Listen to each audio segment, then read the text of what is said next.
बिस्मिल्लाहिर्रहमानिर्रहीम अल्हम्दुलिल्लाहि रब्बिल आलमीन वस्सलातु वस्सलामु अला सय्यिदिल अंबिया'i वल मुरसलीन व अला आलिहि व अस्हाबिहि अजमईन अम्मा बाद। जी बिस्मिल्लाहिर्रहमानिर्रहीम क़ाल व इन रआ सहन दारी फला खियार लहु व इन लम युशाहिद बुयूतहा व कदा इज़ा रआ खारिज दारी औ रआ अशजार अल-बुस्तान मिन खारिज व इंद ज़ुफ़र रहिमहुल्लाह ला बुद्द मिन दुख़ूल दाखिल al-बुयूत वल असह्हु अन्न जवाब al-किताब अला विफ़ाक़ आदतिहिम फ़िल अबनियति फ़इन्न दूरहुम लम तकुन मुतफ़ाविततन यौमइज़िन फ़अम्मा al-यौम फ़ला बुद्द मिन ad-दुख़ूल फ़ी दाखिल ad-दार लित-तफ़ावुत वन-नज़रु इला ज़ाहिर ला युक़िउ al-इल्म बिद-दाखिल। बस इस इबारत में जो मसला बयान किया गया है वो हज़रत इमाम अबू हनीफ़ा रहमतुल्लाह अलैह के ज़माने के उर्फ़ के मुताबिक बयान किया गया है। मकानात के सिलसिले में हज़रत इमाम अबू हनीफ़ा रहमतुल्लाह अलैह के दौर में उर्फ़ ये था कि सब लोग एक ही तर्ज़ के मकानात बनाया करते थे। अलबत्ता कुशादगी और तंगी के एतबार से फ़र्क हुआ करता था। कोई मकान कुशादा होता था, कोई मकान तंग होता था, कोई छोटा कोई बड़ा होता था, लेकिन जो भी होता था उसकी बनावट और तामीर का तर्ज यकसा होता था। उन मकानात के बारे में ज़ाहिर है कि मकसूद का देख लेना काफ़ी है, हर जुज़ को देखना ज़रूरी नहीं है। इसलिए हज़रत ने फरमाया था कि अगर किसी ने मकान के सेहन को, उसकी खुली हुई कुशादा जगह को देख लिया तो ये पूरा मकान देखना समझा जाएगा, क्योंकि उससे मकान के तंग या कुशादा होने का इल्म हासिल हो गया।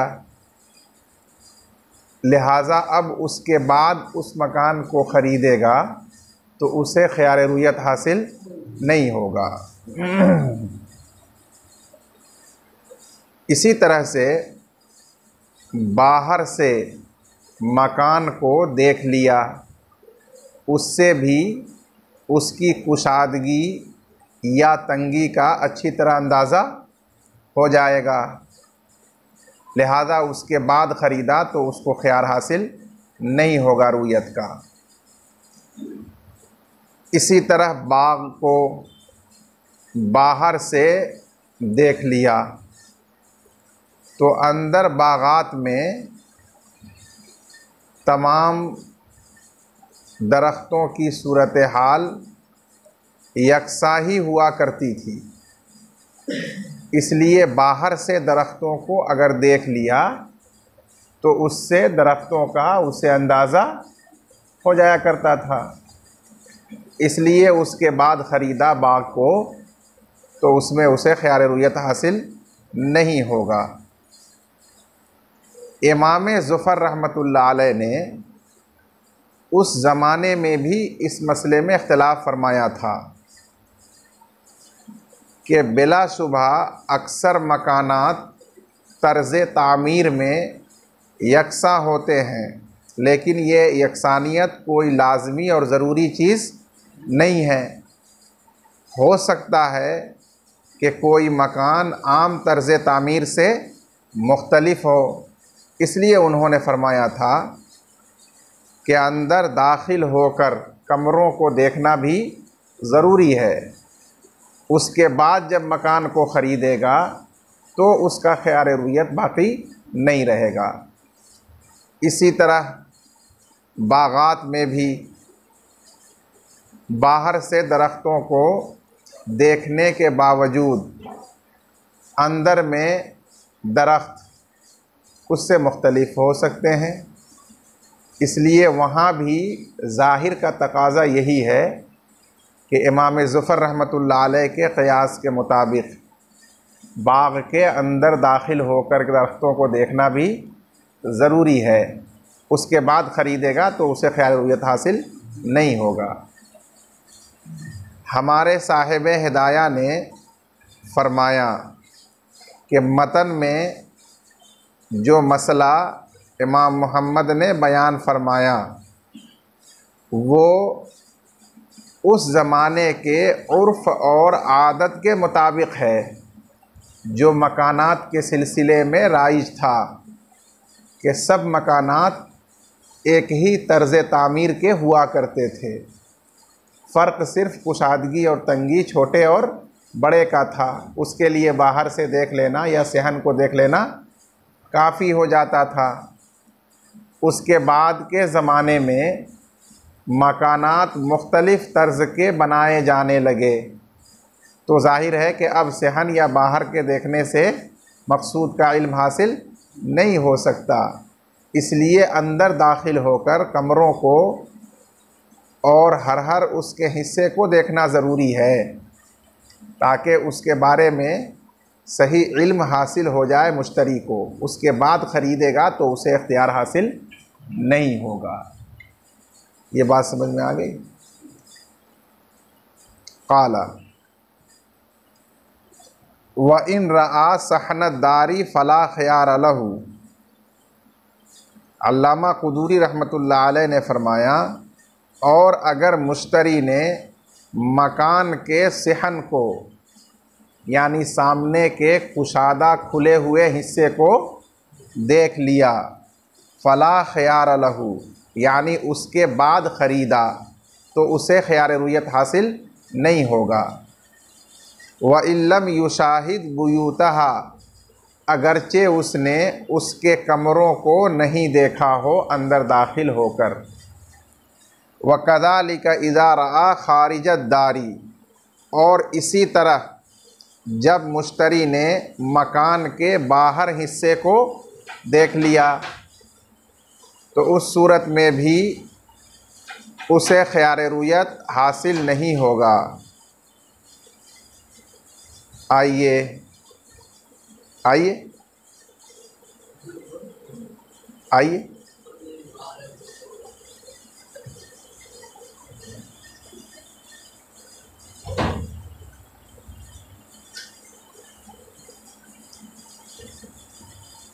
व रआ अशजारल बुस्तानी मिन खारिजिन, या मुश्तरी ने बाग के दरख्तों को बाग के बाहर से देख लिया और उसके बाद ख़रीदा, तो उसे भी ख़यार रुयत हासिल नहीं होगा, क्योंकि अंदरून बाग की सूरत हाल यकसा हुआ करती थी।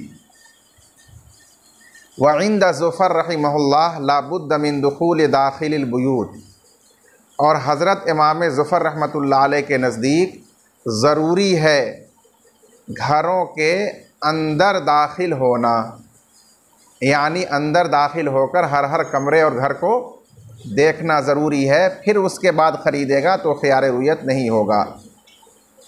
वल असह अन्न जवाब अल किताबी अला विफ़ाक़ि आदतिहिम फ़िल अबनियति, और असह कौल ये है कि किताब मुख्तसरुल क़ुदूरी का जवाब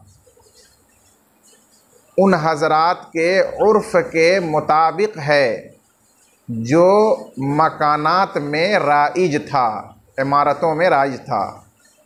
फ़इन्न दूरहुम लम तकुन मुतफ़ाविततन यौमइज़िन, क्योंकि उनके मकानात तर्ज़ तामीर के एतबार से मुख्तलिफ़ उस वक्त नहीं हुआ करते थे।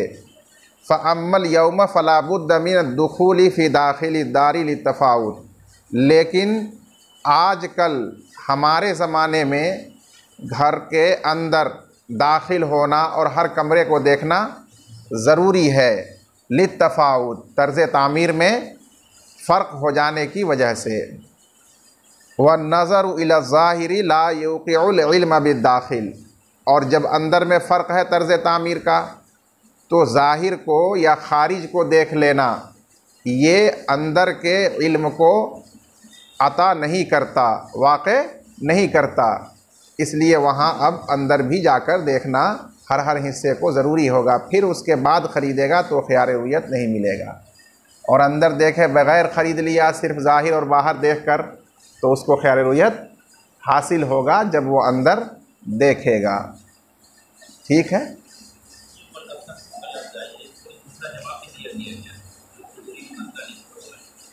नहीं, जवाब दूसरा नहीं दिया गया है। वल असहु कहने का मतलब ये है कि ऊपर जो अल्लामा क़ुदूरी रहमतुल्लाह अलैह ने मसला बयान किया है, चूँकि बाद के ज़माने में वो मसला काबिल अमल नहीं हुआ, क्योंकि मकानात तो तर्ज़ तामीर के लिहाज से मुख्तलिफ़ हैं और सिर्फ़ सेहन या ख़ारिज का देखना काफ़ी नहीं हो सकता। तो उसके बारे में अब हल पेश करते हुए साहिब हिदाया ने बयान किया कि ज़्यादा सही बात इस बारे में तत्बीक़ और तौजीह के हवाले से यही हो सकती है कि इसको उस ज़माने के उर्फ़ पर महमूल कर दिया जाए और बाद के ज़मानों में जदीद उर्फ़ के मुताबिक मकान की बै में मसाइल बयान किए जाएं।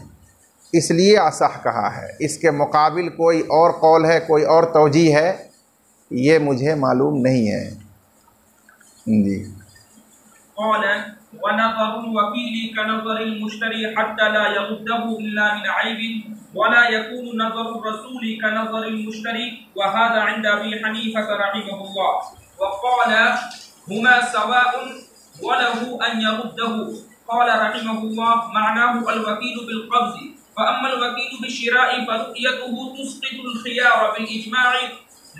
बस इस इबारत में दो मसले बयान किए गए हैं। यरहमुकल्लाह। पहला मसला इख्तिलाफ़ी है और दूसरा मसला इत्तिफ़ाक़ी है। इख्तिलाफ़ी मसले की सूरत ये है कि एक शख्स ने बग़ैर देखे हुए किसी किताब को मसलन ख़रीद लिया और उस किताब पर कब्ज़ा करने के लिए, बाय से उसको लेने के लिए अपने किसी आदमी को वकील बना दिया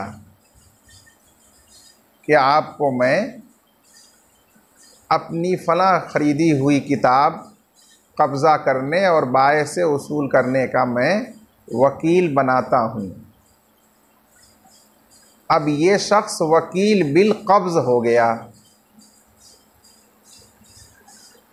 वो गया और मबी को देखभाल कर उसने बाय से कब्ज़ा कर लिया और लाकर मुवक्किल को हवाले कर दिया। मुवक्किल ने फिर उसे देखा तो यहाँ सवाल पैदा होता है कि मुवक्किल को ख़ियारे रुयत देखने पर मिलेगा या नहीं मिलेगा। हज़रत इमाम अबू हनीफ़ा रहमतुल्लाह अलैह के नज़दीक मुवक्किल को ख़ियारे रुयत हासिल नहीं होगा, इसलिए कि वकील बिल कब्ज़ का देख लेना और कब्ज़ा करना ये ख़ियारे रुयत को मुवक्किल से साक़ित कर देता है, क्योंकि वकील का देख लेना ये मुवक्किल ही के देख लेने की तरह है। और अगर मुवक्किल ख़ुद देख कर कब्ज़ा करता तो उसके बाद उसे ख़ियार रुयत हासिल नहीं होता। इसी तरह से वकील बिलकब्ज़ ने देख कर कब्ज़ा किया तो उस सूरत में उसे मुवक्किल को खैर रुयत हासिल नहीं होगा। और साहिबैन के नज़दीक इस सूरत में जब मुवक्किल देखेगा उसको तो उसे ख़यार रुयत हासिल होगा। अगर वो राज़ी हो और वो चीज़ पसंद हो तो उसको रखे, और अगर पसंद नहीं हो देखने पर तो उसको वो छोड़ सकता है, वापस कर सकता है। ये साहिबैन का मसलक है। दूसरा मसला इत्तेफाक़ी है कि किसी आदमी ने बग़ैर देखी हुई चीज़ को ख़रीद लिया और अपने किसी आदमी को कासिद बनाकर भेजा कि जाकर फ़लाँ को कहिएगा कि जो सामान आपने फ़लाँ साहब को बेच दिया है उन्होंने मुझे भेजा है, आप वो सामान मुझे दे दीजिए, उन्होंने कहा है। ये है कासिद। जाकर उसको पैगाम पहुंचाएगा कि उन्होंने कहा है कि आप वो सामान मुझे दे दीजिए। ये पैगाम उसने पहुंचाया, बस बाए ने वो सामान उस कासिद को दे दिया। कासिद ने उसे देखभाल कर ले लिया और ला करके मुरसिल को, भेजने वाले को पहुंचा दिया। अब इस मुरसिल ने, मुश्तरी ने उसको देखा तो बिल इत्तेफाक देखने पर उसे खयार रुयत हासिल होगा। अगर उसे पसंद आया हो तो रख ले, ना पसंद हो तो उसको रद्द कर दे, वापस कर दे। व नज़रुल वकीली का नज़रिल मुश्तरी, और वकील बिल कब्ज़ का मबी को देखना कब्ज़ा के वक्त मुवक्किल मुश्तरी के देखने की तरह है। हत्ता ला यरुद्दहु, यहाँ तक के मुवक्किल मुश्तरी उसको रद्द नहीं करेगा। इल्ला मिन आइबिन, मगर किसी ऐब की वजह से। ख़यार ऐब बहरहाल उस मुश्तरी को हासिल होगा, चाहे वकील ने उस ऐब को कब्ज़ा के वक्त जाना हो या न जाना हो। बहर दो सूरत ख़यार ऐब तो मुश्तरी को रहेगा। वला यकूनु नज़रुर रसूली का नज़रिल मुश्तरी, और कब्ज़ा के लिए रवाना करदा कासिद का मबी को देखना कब्ज़ा के वक्त ये मुरसिल मुश्तरी के देखने की तरह नहीं होगा। इसीलिए जब वो मुश्तरी मुरसिल देखेगा तो उसको खैर रुयत हासिल होगा। वहाज़ा इंद अबी हनीफ़ा रहिमहुल्लाह, और ये इमाम अबू हनीफ़ा रहमतुल्लाह अलैह के नज़दीक है कि वकील बिलकब्ज़ का देखना मुश्तरी मुवक्किल के देखने की तरह है, लेकिन कासिद का देखना ये मुश्तरी मुरसिल के देखने की तरह नहीं है। ये इमाम अबू हनीफ़ा रहमतुल्लाह अलैह के नज़दीक है। वक़ाला, और साहिबैन रहिमहुमुल्लाह ने फरमाया, हुमा सवाउन, ये वकील बिलकब्ज़ और कासिद दोनों हुक्म में बराबर हैं, यानी दोनों ही सूरतों में मुवक्किल को मुश्तरी को खयार रुयत देखने पर हासिल होगा। इसीलिए फरमाया वलहु अन यरुद्दहु, दोनों ही सूरतों में मुश्तरी के लिए जायज़ है कि वो उस मबी को रद्द कर दे, वापस कर दे, क्योंकि उसे खयार रुयत दोनों सूरतों में हासिल होता है जब वो देखता है। उसके बाद ये जानना चाहिए कि जामिअ सगीर में जो इबारत अभी गुज़री उसमें वकील मुतलक आया है। अब वकील बिल कब्ज़ भी होता है, जैसा कि सूरत मसला में आपको बताया गया, और एक वकील बिश शेरा भी होता है कि जाओ ख़रीद कर ले आओ, वकील बना दिया तुमको, तो ये वकील बिश शेरा है। वकील बिश शेरा यहाँ सूरत मसला में मुराद नहीं है, इसलिए कि वकील बिश शेरा जब ख़रीदता है तो उस ख़रीदारी के तमाम हुकूक का वही ज़िम्मेदार होता है। इसलिए उसने मबी को देखभाल करके ख़रीदा और कब्ज़ा किया, तो बिल इजमा अब वहाँ मुवक्किल को ख़यार रुयत हासिल नहीं होगा। इसीलिए साहिब हिदाया को वजाहत करनी पड़ी कि जामे सगीर की इबारत में वकील से वकील बिल कब्ज़ मुराद है। क़ाला मानाहु अलवकील बिल कब्ज़ी, साहिब हिदाया ने फरमाया कि इस वकील से मुराद वकील बिल कब्ज़ है। फ़अम्मल वकील बिश्शरा फ़रुयतुहु तुस्क़ितुल ख़ियार बिल इजमा, क्योंकि वकील बिश्शरा का मबी को देखना ख़रीद लेने के वक्त ये बिल इजमा ख़यार रुयत को मुवक्किल से साक़ित कर देता है। उसमें इमाम साहब और साहिबैन का इख्तिलाफ़ नहीं है, इसलिए वहाँ इस इख्तिलाफ़ी मसले की सूरत में मुराद नहीं लिया जा सकता है। जी,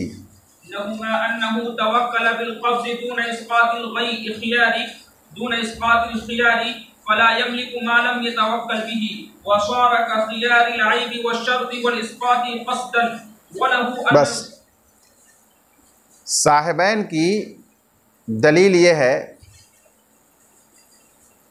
कि वकील बिल कब्ज़ वकील बना है कब्ज़ा करने का, न कि मुवक्किल के ख़ियार को साक़ित करने का। और वकील के सिलसिले में उसूल ये है कि जिस तसर्रुफ़ का वकील बनाया जाएगा वो वकील उसी तसर्रुफ़ के करने का मुख्तार होता है, उसके अलावा दूसरे तसर्रुफ़ का बाइख्तियार नहीं होता। लिहाजा जिस बात का उसे वकील नहीं बनाया गया उसमें उसे इख्तियार हासिल नहीं होगा, इसीलिए वो सिर्फ़ कब्ज़ा कर सकेगा, मुवक्किल से ख़ियार को साक़ित नहीं कर सकेगा। उसके बाद साहिबैन ने इसे ख़ियार रुयत को क़यास किया ख़ियार ऐब, ख़ियार शर्त और क़स्दन ख़ियार साक़ित करने पर। तीन उसूलों पर इस ख़ियार रुयत को क़यास किया। पहली असल ख़ियार ऐब, उसकी सूरत ये है कि किसी ने बग़ैर देखे हुए कोई चीज़ ख़रीद ली और उसके बाद उस पर कब्ज़ा करने के लिए एक शख्स को कब्ज़े का वकील बना दिया। उस वकील ने जाकर उस मबी पर कब्ज़ा किया, दरा हाले के उस मबी के ऐब को भी उसने देखा और जाना, और फिर ला कर के वो मुवक्किल मुश्तरी के हवाले कर दिया। अब इस मुवक्किल ने उसमें ऐब देखा, ऐब पाया, तो इसको ख़ियार ऐब हासिल होगा, बावजूद के वकील बिल कब्ज़ ऐब को देख चुका है और देख कर ऐब को कब्ज़ा किया। अगर मुवक्किल इस तरह करे मुश्तरी के ऐब देख करके और चश्मपोशी करते हुए मबी को ले ले, तो उसके बाद ख़ियार ऐब नहीं होता। लेकिन वकील बिल कब्ज़ ने ऐब को देखकर और कब्ज़ा कर लिया, तो उसके बावजूद भी मुवक्किल को ख़ियार ऐब हासिल होगा जब वो उसमें ऐब को पाएगा, ऐब को देखेगा। इस पर क़यास किया उन्होंने ख़ियार रुयत को कि इसी तरह से देखभाल कर भी वो कब्ज़ा करेगा तो उसका कोई एतबार नहीं होगा। मुवक्किल जब उसको देखेगा तो उसको ख़ियार रुयत हासिल होगा। ये एक क़यास है। क़यास के लिए इनकी दूसरी असल है ख़ियार शर्त, कि किसी आदमी ने ख़ियार शर्त के साथ ख़रीदा किसी चीज़ को और वकील बिल कब्ज़ा किसी आदमी को बना दिया, उसने जाकर अच्छी तरह देखभाल कर पसंदीदगी ज़ाहिर करते हुए माशाअल्लाह बहुत ही उम्दा, बहुत ही अच्छा है, ऐसी चीज़ नहीं होगी तो कैसी होगी, ये सब कहते हुए लेकर के आ गया और मुवक्किल मुश्तरी को पहुंचा दिया, दे दिया। तो उसके बाद भी इस मुश्तरी को ख़ियार शर्त हासिल रहेगा। अगर उसे पसंद हो तो बै की इजाज़त देगा, वरना बै को रद्द कर देगा, फस कर देगा। फरमाते हैं कि इसी तरह ख़ियार रुयत में भी वकील बिल कब्ज़ ने देखभाल कर बरज़ा व रग़बत कब्ज़ा कर लिया, उससे कुछ नहीं होगा। मुवक्किल को, मुश्तरी को देखने के बाद ख़ियार रुयत हासिल होगा। तीसरी असल बहुत दिलचस्प है, वो ये है कि इसी ख़ियार रुयत वाले मसले को लीजिए कि किसी ने बग़ैर देखे हुए चीज़ को ख़रीद लिया था और दूसरे को वकील बिल कब्ज़ा बना दिया उसका। वो गया और बग़ैर देखे हुए उसने कब्ज़ा कर लिया, यानी जाकर बाए से कहा कि आपने जो सामान फ़लाँ साहब को बेचा है, मैं उसके कब्ज़ा का वकील हूँ, आप मुझे वो सामान दे दीजिए। उसने बोरे थैले में लिपटा हुआ उसको दिया और ये उसी तरह बग़ैर देखे हुए ले लिया, कब्ज़ा हो गया। कब्ज़ा हो जाने के बाद अब इसने उसे खोल करके देखा और देखने के बाद क़स्दन व सराहतन कहा कि मैं इसमें अपने मुवक्किल मुश्तरी के ख़ियार रुयत को साक़ित करता हूँ, और ला करके उस मुवक्किल मुश्तरी को वो दिया। अब मुवक्किल मुश्तरी ने उसको देखा तो फ़ुक़हा फरमाते हैं कि चूँकि यहाँ कब्ज़ा जो असल हुआ है बग़ैर देखे हुए हुआ है और मुवक्किल ख़ुद बग़ैर देखे हुए कब्ज़ा करे तो देखने के बाद उसे खैरियत होता है, तो इसीलिए अब मुवक्किल जब देखेगा तो उसे खैरियत बिल इत्तिफ़ाक़ हासिल होगा और उसका क़स्दन साक़ित करना कल अदम होगा, उससे खैरियत मुवक्किल का साक़ित नहीं होगा। साहिबैन कहते हैं कि मुलाहज़ा फरमाइए, जब क़स्दन उसके खैरियत साक़ित करने से साक़ित नहीं होता, क्यों नहीं होता? क्योंकि उसको इसका इख्तियार नहीं है, तो ज़िमनन देख लेने से बदरजा औला खैरियत साक़ित नहीं होगा, क्योंकि वो तो दलील रज़ा ही न है ज़्यादा से ज़्यादा। जब क़स्दन साक़ित कर रहा है तो साक़ित बिल इत्तिफ़ाक़ नहीं हो रहा है, तो देख कर रज़ामंदी के साथ कब्ज़ा किया तो बदरजे औला ख़ियार साक़ित नहीं होगा, बल्कि जब मुश्तरी देखेगा मुवक्किल तो उसको खैरियत हासिल होगा। ये दलील है साहिबैन की। बात समझ में आई? तीनों असल और फिर उस पर क़ियास, इसकी तौजीह और तशरीह करनी होगी, तब जाके बात वाज़ेह होगी, दलील वाज़ेह होगी। लहुमा अन्नहु तवक्कल बिल क़ब्ज़ि दून इस्क़ातिल ख़ियारी। साहिबैन की दलील ये है कि वकील बिल क़ब्ज़, वकील बना कब्ज़े का, न कि ख़ियार साक़ित करने का, लिहाजा वो उस तसर्रुफ़ का मालिक नहीं होगा जिसका वकील नहीं बना, यानी इस्क़ात ख़ियार का मालिक नहीं होगा। वसार का ख़ियारिल आइबी व शर्ती वल इस्क़ाती क़स्दन, और ये हो गया ख़ियार ऐब, ख़ियार शर्त और क़स्दन ख़ियार रुयत को साक़ित करने के मानिंद। जिस तरह इन तीनों सूरतों में मुवक्किल का ख़ियार रुयत साक़ित नहीं होता बल्कि बाक़ी रहता है, ख़ियार बाक़ी रहता है, उसी तरह से मज़कूरा सूरत मसले में भी उसको ख़ियार बाक़ी रहेगा, साक़ित नहीं होगा। जी। वलहु अन्नल क़ब्ज़ नौआनि ताम्मुन वहुव अन यक़बिज़हु वहुव यराहु व नाक़िसुन वहुव अन यक़बिज़हु मस्तूरन व हाज़ा लिअन्न तमामहु फी तमाम अश-शफ़क़ति व ला ततिम्मु मअ बक़ाइ ख़ियार रु'यति वल मुअक्किलु मलकहु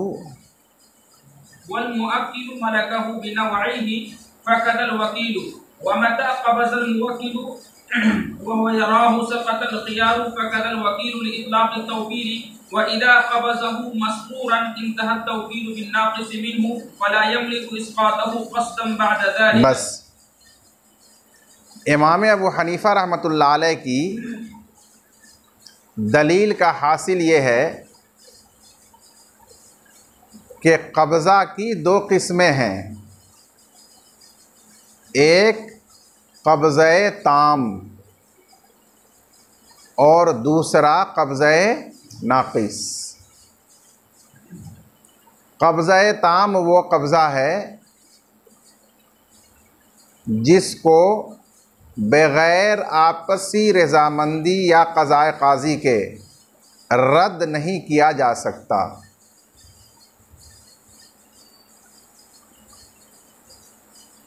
और उसकी सूरत ये होती है कि कब्ज़ा करने वाला मक़बूज़ को अच्छी तरह देखभाल कर कब्ज़ा कर ले,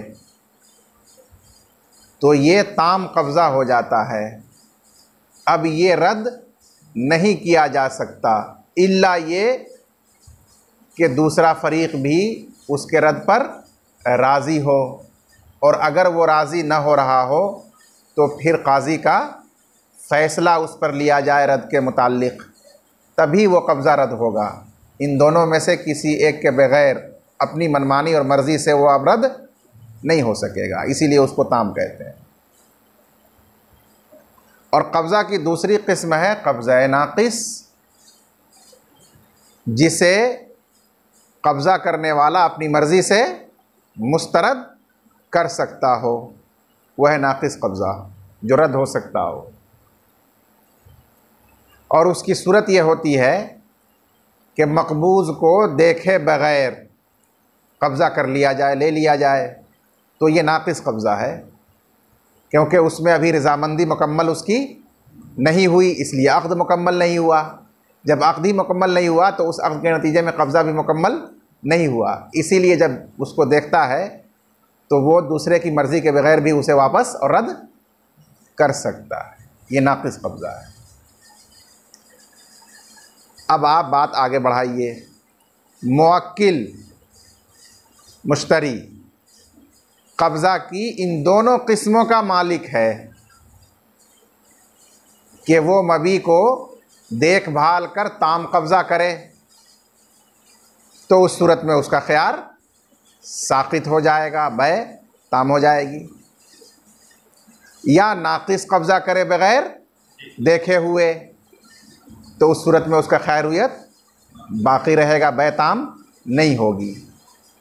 जब मुवक्किल मुश्तरी कब्ज़ा की दोनों किस्मों का मालिक है, अब उसने किसी को कब्ज़ा का वकील बनाया मुतलक, बिला किसी तायीन और तख़सीस के, तो ख़ुद आप बताइए कि उसका बनाया हुआ वकील भी कब्ज़ा की दोनों किस्मों का मालिक होगा, जैसा कि मुवक्किल दोनों किस्मों का मालिक था। इसलिए वो भी देखभाल कर ताम कब्ज़ा करेगा, तो जैसे मुवक्किल ताम कब्ज़ा करेगा तो उसके बाद खैरियत नहीं, उसी तरह वो देखभाल कर ताम कब्ज़ा करेगा तो उसके बाद खैरियत मुवक्किल को नहीं होगा। और जब वो नाक़िस कब्ज़ा करेगा बग़ैर देखे हुए, तो जिस तरह मुवक्किल बग़ैर देखे हुए नाक़िस कब्ज़ा करता तो खैरियत हासिल होता, तो उसी तरह वकील बग़ैर देखे हुए करेगा तो उस मुवक्किल को खैरियत हासिल होगा।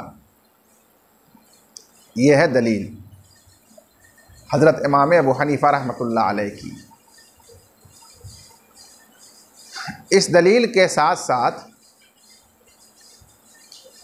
हज़रात साहिबैन के तीसरे क़ियास का जवाब भी साहिब हिदाया ने दिया।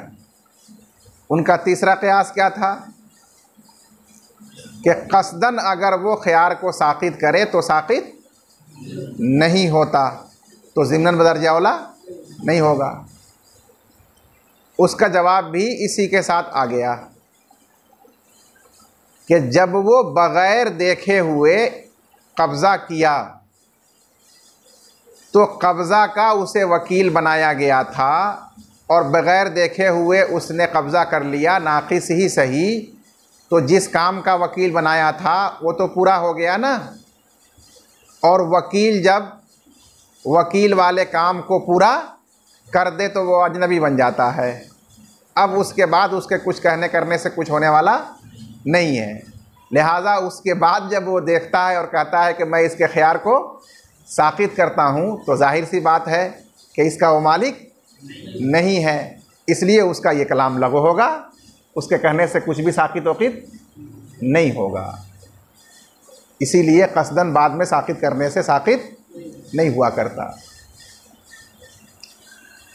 लहू अन्नल क़ब्ज़ नौआन, और इमाम साहब रहमतुल्लाह अलैह की दलील ये है कि कब्ज़ा की दो किस्में हैं, ताम, और वो ये है कि मबी पर कब्ज़ा करे दरा हाल के उसे देख रहा हो। चूँकि इस सूरत में बग़ैर रज़ामंदी और क़ज़ा क़ाज़ी के उसको रद्द नहीं कर सकता, इसीलिए इसका नाम ताम रखा गया। व नाक़िसुन, और दूसरी किस्म है नाक़िस, वह अन यक़बिज़हु मस्तूरन, और वो ये है कि मबी पर बग़ैर देखे हुए कब्ज़ा करे दरा हाल के वो छुपा हुआ हो, मस्तूर हो।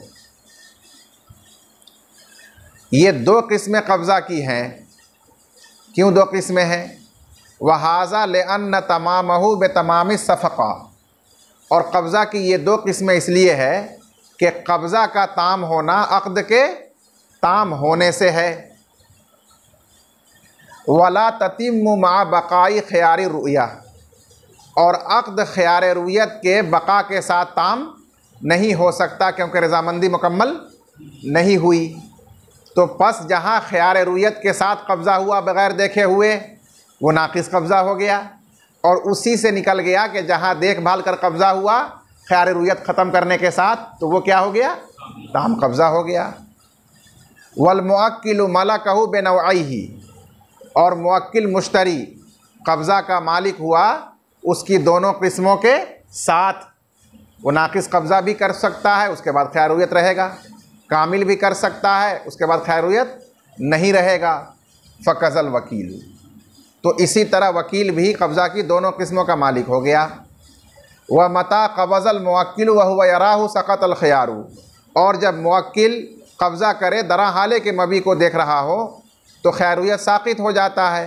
फ़कज़ल वकील, तो इसी तरह वकील अगर देख कर कब्ज़ा कर ले तो ख़ियारुयत मुवक्किल का साक़ित हो जाएगा। ले इतलाक़ तौकील, वकील बनाना मुतलक़ होने की वजह से ये इतलाक़ पर जारी होगा और दोनों किस्म के कब्ज़े का उसे हक़ होगा।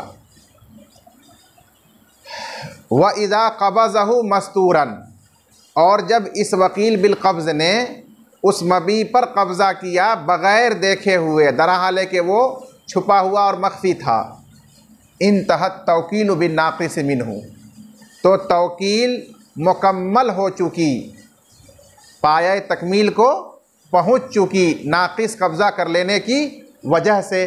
कब्ज़ा का तसर्रुफ़ करना था उसे, वो उसने नाक़िस ही सही करके मुकम्मल कर दिया। अब उसके बाद वो अजनबी है। फ़ला यमलिकु इस्क़ातहु क़स्दन बाद ज़ालिका, लिहाजा उसके बाद वो क़स्दन इस ख़ियार को साक़ित करने का मालिक नहीं है। अब उसे इसका कोई इख्तियार है ही नहीं, इसकी तौकील की ही नहीं गई थी, इस वजह से क़स्दन साक़ित करने का एतबार नहीं किया जाता बिल इत्तिफ़ाक़। जी, बिख़िलाफ़ि ख़ियारिल ऐब लिअन्नहु ला यमनअु तमाम अस्सफ़क़ति फ़यतिम्मुल क़ब्ज़ु मअ बक़ाइही। बस उन्होंने ख़ियार रुयत को ख़ियार ऐब पर भी क़ियास किया था। साहिब हिदाया ने इमाम साहब की तरफ से उस क़ियास का भी जवाब दिया। इस जवाब को समझने से पहले एक तमहीद इख्तिसार के साथ समझ लें, आइंदा भी उसकी ज़रूरत पेश आएगी। वो तमहीद ये है कि जब आदमी बै में अपने लिए शर्त लगाता है ख़ियार की, तो इंदल बै उसकी रज़ामंदी कामिल नहीं होती। इसीलिए ख़ियार शर्त तमाम अक़्द को रोकता है। ख़ियार शर्त के साथ अक़्द ताम नहीं होता, क्योंकि मुश्तरी की या मल्लुल ख़ियार की रज़ामंदी उस पर मुकम्मल नहीं होती। बाद में जब वो ख़ियार को साक़ित कर देता है तब उसकी रज़ामंदी उस अक़्द पर मुकम्मल होती है और फिर उसके बाद अक़्द ताम होता है। यह है ख़ियार शर्त। इसी तरह ख़ियार रुयत का मसला है कि जब बग़ैर देखे हुए उसने किसी चीज़ को ख़रीद लिया तो उसे ख़ियार रुयत हासिल है देखने पर। जब तक वो देख कर रज़ामंदी ज़ाहिर न कर दे उस वक्त तक उसकी रज़ामंदी मुकम्मल नहीं है अक़्द पर। इसीलिए ख़ियार रुयत भी तमाम अक़्द को माने है। जब तक ख़ियार रुयत बाक़ी है अक़्द ताम नहीं होगा, इसलिए कि उसमें रज़ामंदी ताम नहीं हुई, इसलिए अक़्द भी ताम नहीं होगा। जब देख करके रज़ामंदी ज़ाहिर कर देगा अमलन या कौलन, अब उसके बाद उसकी रज़ामंदी मुकम्मल हो गई, लिहाजा अब अक़्द ताम होगा। ये है ख़ियार रुयत।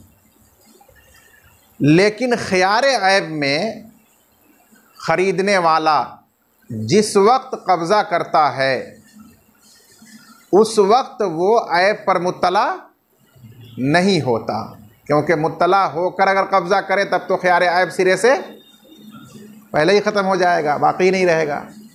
ख़ियार ऐब हासिल होता है उसी सूरत में जबकि वो कब्ज़ा के वक्त ऐब को नहीं देखा, ऐब पर मुत्तला नहीं हुआ हो।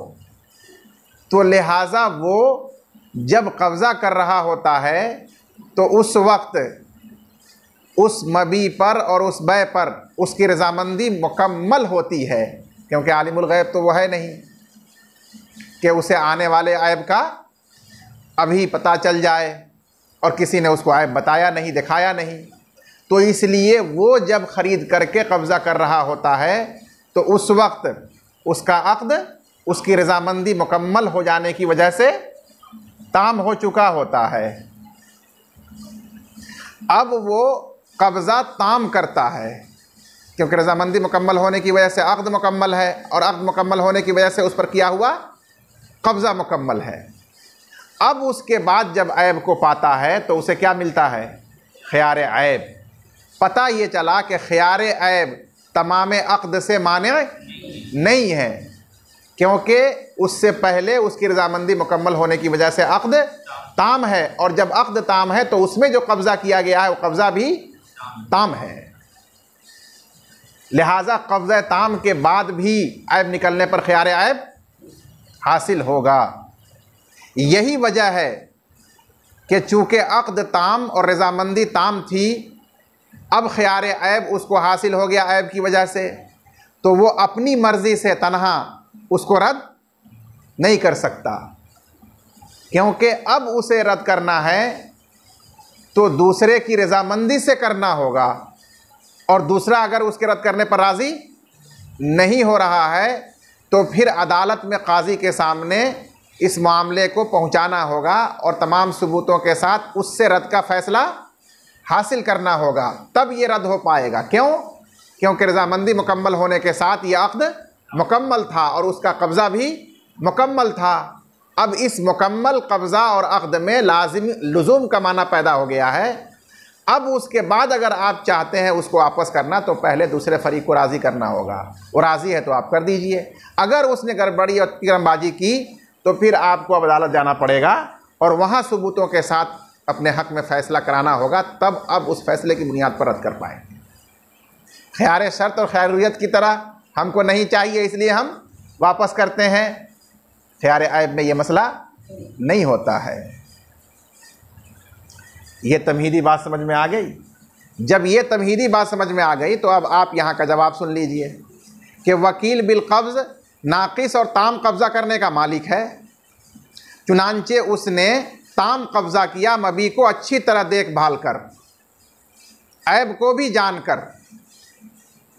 इसके बावजूद भी जब मुश्तरी मुवक्किल उसमें ऐब को देखेगा तो उसे ख़ियार ऐब हासिल होगा, इसलिए कि ख़ियार ऐब में कब्ज़ा ताम उस ख़ियार के बाकी रहते हुए भी किया जा सकता है।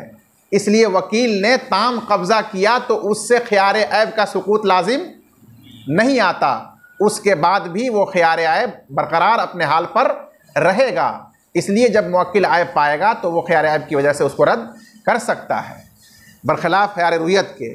उसमें जब देखभाल करके ताम कब्ज़ा कर लिया तो अब उसके बाद ख़ियार रुयत के बाकी रहने का कोई सवाल पैदा नहीं होता। इसीलिए मुवक्किल को देखने पर ख़ियार रुयत हासिल नहीं होता है, क्योंकि वहाँ कब्ज़ा ताम करना ये ख़ियार को क्या कर देता है, साक़ित कर देता है।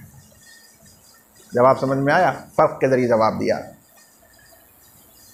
बेखिलाफ़ ख़ियारिल ऐब, बरखिलाफ़ ख़ियार ऐब के, लिअन्नहु ला यमनउ तमाम सफ़क़ती, इसलिए कि यह ख़ियार ऐब अक़्द के ताम होने को माने नहीं होता, क्योंकि उस वक्त बज़ाहिर रज़ामंदी मुकम्मल होती है, इसलिए अक़्द ताम हो जाता है। फ़यतिमुल क़ब्ज़ु मा बक़ाइही, लिहाजा वकील बिल क़ब्ज़ का कब्ज़ा उस ख़ियार के बाकी रहते हुए भी ताम हो जाएगा। तो ताम कब्ज़ा करने का मालिक था, ताम कब्ज़ा कर लिया, बावजूद उसके भी ख़ियार ऐब उसके बाद बाकी रहेगा मुवक्किल के लिए, मुश्तरी के लिए। ठीक है ना जी। वलौ सुल्लिमा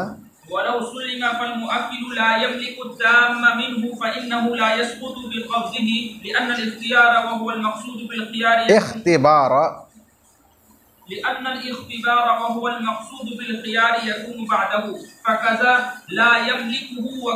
बस उन्होंने तीसरा क़ियास ख़ियार शर्त पर किया था, उसका साहिब हिदाया ने इमाम साहब की तरफ से जवाब दिया, और जवाब साहिब हिदाया ने दो दिया है। पहला जवाब यूं ही है बराए नाम, असल जवाब दूसरा है, सही जवाब दूसरा है। पहला जवाब क्या है? पहला जवाब ये है कि जब ख़ियार शर्त के साथ ख़रीदा हो और उसके बाद किसी को वकील बिल क़ब्ज़ बना दे और वो जा कर के रज़ामंदी के साथ उस पर कब्ज़ा करके ले आए, तो अब इस मुवक्किल मुश्तरी का ख़ियार शर्त बाक़ी रहेगा या साक़ित हो जाएगा। इस बारे में हज़रत इमाम अबू हनीफ़ा रहमतुल्लाह अलैह से कोई रिवायत सराहतन मनक़ूल नहीं है। जब इमाम साहब से कोई रिवायत इस बारे में मनक़ूल नहीं है तो एहतिमाल है, हो सकता है कि हज़रत के यहाँ इस सूरत में ख़ियार शर्त भी मुवक्किल का बातिल हो जाए, साक़ित हो जाए, जैसे कि ख़ियार रुयत उसका बातिल और साक़ित हो जाता है। जब ये एहतिमाल मौजूद है तो इसको मक़ीस अलैह और असल बनाना ख़ियार रुयत के मसले के लिए ये सही नहीं है, क्योंकि असल और मक़ीस अलैह उस मसले को बनाना चाहिए जिसमें यकीन के साथ इत्तेफाक और इजमा मालूम हो, और यहाँ यकीन के साथ ये चीज़ मालूम नहीं है, इसलिए इसको मक़ीस अलैह नहीं बनाया जा सकता, क्योंकि हो सकता है कि उसमें भी इमाम साहब का वही इख्तिलाफ़ हो जो ख़ियार रुयत में है। जिस तरह ख़ियार रुयत साक़ित हो जाता है, इमाम साहब के नज़दीक ख़ियार शर्त भी मुवक्किल का साक़ित हो जाए, एहतिमाल तो कम से कम है ही। जब ये एहतिमाल है तो इसलिए उसको मक़ीस अलैह नहीं बनाया जा सकता। मक़ीस अलैह वो मसला बनाया जाता है जो बिल इजमा हो, बिल यकीन हो, तब उस पर क़ियास किया जाता है इख्तिलाफ़ी सूरत को, तो वो मुफीद होता है।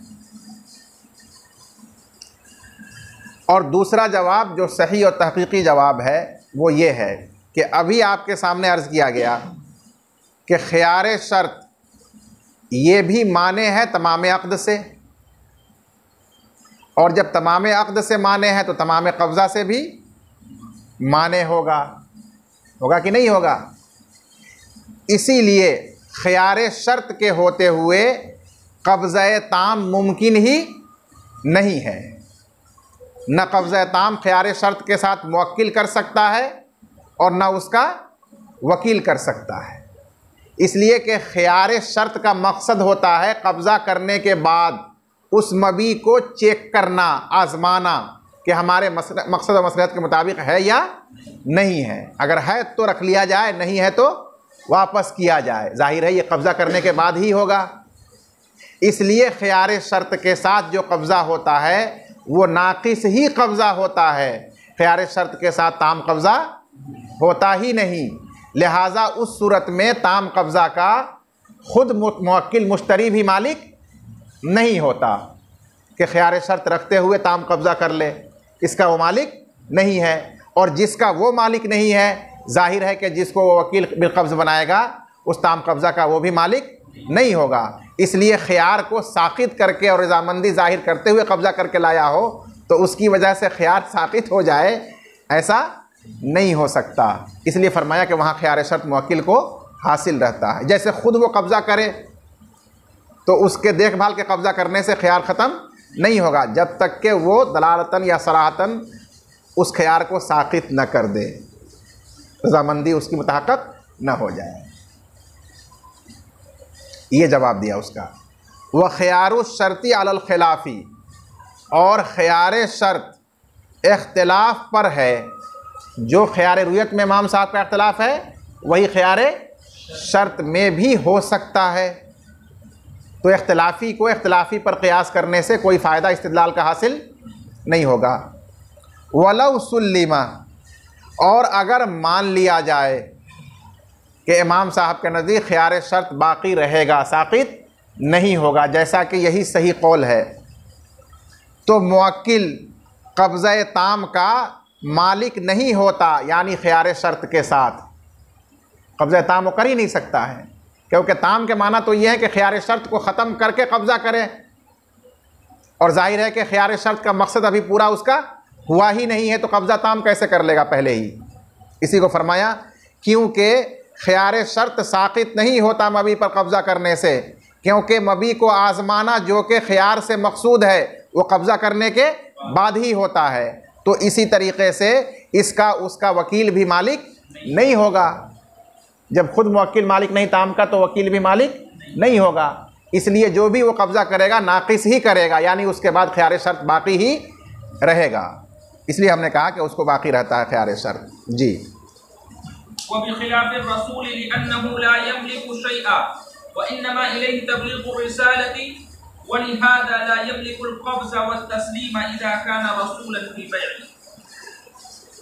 इसी तरह से मतन में कब्ज़ा के लिए कासिद भेजने का मसला भी आया था, और उसमें बिल इजमा तमाम अइम्मा के नज़दीक उसके देखने से ख़ैरुयत साक़ित नहीं होता। तो अब वजह फ़र्क दोनों मसलों में बयान कर रहे हैं।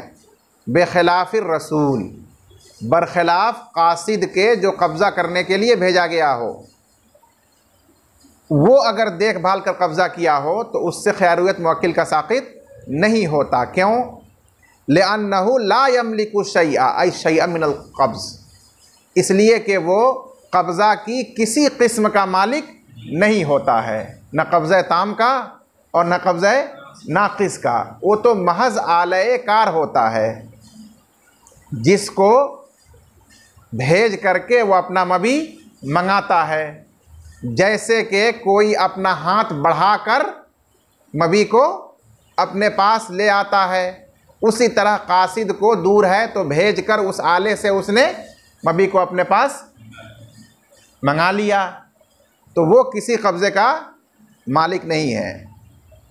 व इन्नमा इलैहि तबलीगुर रिसाला, उसके ज़िम्मे सिर्फ़ पैगाम पहुंचा देना है कि उन्होंने कहा है कि आप मबी मुझे दे दीजिए। व लिहाजा ला यमलिकुल क़ब्ज़ व तस्लीम इज़ा कान रसूलन बिल बै', और इसी वजह से कासिद लेने देने का, कब्ज़ा व तस्लीम लेने देने का मालिक नहीं होता, जबकि वो बै में कासिद हो। अगर बेचने के लिए उसको कासिद बना दिया कि ये ले जाओ और मेरे फ़लाँ दोस्त से बात मेरी हो गई है, उनसे ले जा कर के कहना कि मुफ्ती साहब ने आपको इतने में ये बेच दिया है, और वो कबूल कर ले तो दे देना। ये है बै में कासिद। ज़ाहिर है कि बै के हुकूक इसके ऊपर आयद नहीं होंगे। वहाँ वो समन कब्ज़ा करने और इस मबी को सपुर्द करने का मालिक नहीं है। वहाँ हुकूक तो असल मुरसिल और मुरसल इलैह पर आयद है। समन मुरसल इलैह देगा और मुरसिल लेगा, और मबी मुरसिल सपुर्द करेगा और मुरसल इलैह उस पर कब्ज़ा करेगा। ये बीच में जो कासिद है उसके ज़िम्मे इसका लेन देन कुछ भी नहीं है। इसी तरह यहाँ भी जब कब्ज़ा में वो कासिद है तो उसके देखभाल कर कब्ज़ा करने से या बग़ैर देखे कब्ज़ा करने से कोई असर पड़ने वाला नहीं है। हर हाल में मुवक्किल जब देखेगा तो उसको खैरियत हासिल होगा। ठीक है।